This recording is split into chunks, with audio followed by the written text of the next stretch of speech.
اللہ اللہ اللہ اللہ۔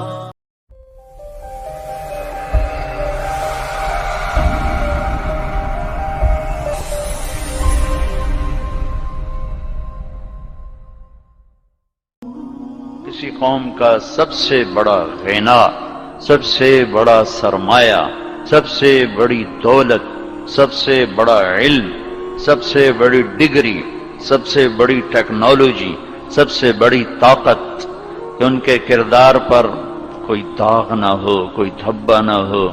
انسان ہیں، داغ دھبے پڑنا تو یقینی ہے، لیکن وہ ہوتے ہیں کہ جب وہ ٹھوکر کھاتے ہیں تو سنبھلتے ہیں، جب گرتے ہیں تو اٹھتے ہیں، جب وہ پھسلتے ہیں تو پھر لوٹتے ہیں، وہ اپنی خطاؤں سے پیچھے ہٹتے ہیں، اعتراف کرتے ہیں، تسلیم کرتے ہیں، ورنہ تو فرشتے بن جائیں۔ اگر ان میں خطا نکل جائے تو فرشتے بن جائیں۔ 24 گھنٹے کے اوقات میں ایک نماز نہ چھوڑو، نماز نہ چھوڑو۔ پھر آپ لڑکے لڑکیاں اکٹھے پڑھتے ہو، اپنی نظر میں حیا کا سرما لگا کے رکھو۔ نظر کا حیا بہت بڑا زیور ہے، اور نظر کی آوارگی بہت بڑی آوارگی ہے۔ دلوں کو تباہ کرنے کے لیے اس سے زیادہ خوفناک کوئی چیز نہیں ہے، اور دل کو روشن کرنے کے لیے اس پردے کو جھکانے سے زیادہ کوئی چیز نہیں ہے۔ جس کی نظر نیچے ہوتی ہے، پوری دنیا کے شیطان مل کر اسے گمراہ نہیں کر سکتے۔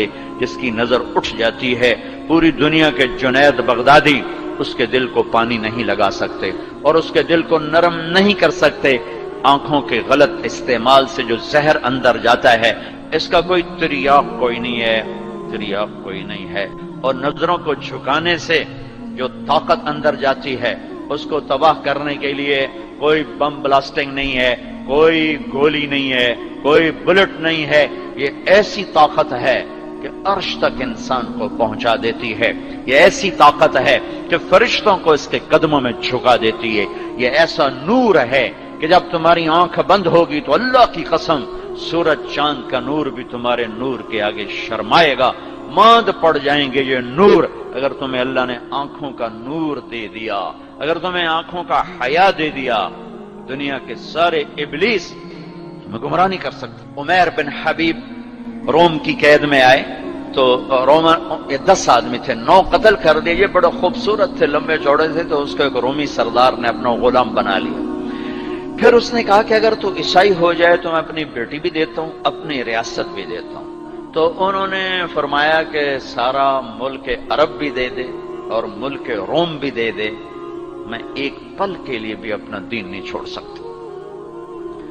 پھر اس کو ایک ترکیب سوچی، اس نے ایک گھر پورا خوبصورت فرنشڈ، اس میں ان کو بند کر دیا، اور شراب بھی رکھ دی، کھانا بھی رکھ دیا۔ ایک خوبصورت لڑکی کو تیار کیا کہ اس سے گناہ کرواؤ۔ وہ آ گئی، وہ گناہ کی دعوت دے رہی، یوں بیٹھوں۔ 3 دن گزر گئے، 3 راتیں گزر، نہ کھایا، نہ نظر اٹھائی، نہ پیا۔ 3 دن کے بعد وہ لڑکی کہنے لگی، تو کیا بلا ہے؟ نہ تو نے کھایا، نہ تو نے پیا، نہ تیری نظر اٹھی، کون ہے تو؟ کیا ہے تو؟ تمہیں کون روکتا ہے؟ تو فرمایا کہ اب تو میرے لیے شراب بھی حلال ہے جس حال پر میری پیاس پہنچ چکی ہے، اور سور پکا کے رکھا ہوا تھا کہ یہ گوشت بھی میرے لیے حلال ہے جس سطح پر میری بھوک پہنچ چکی ہے، لیکن میرے رب سے مجھے حیا ہے جو مجھے دیکھ رہا ہے۔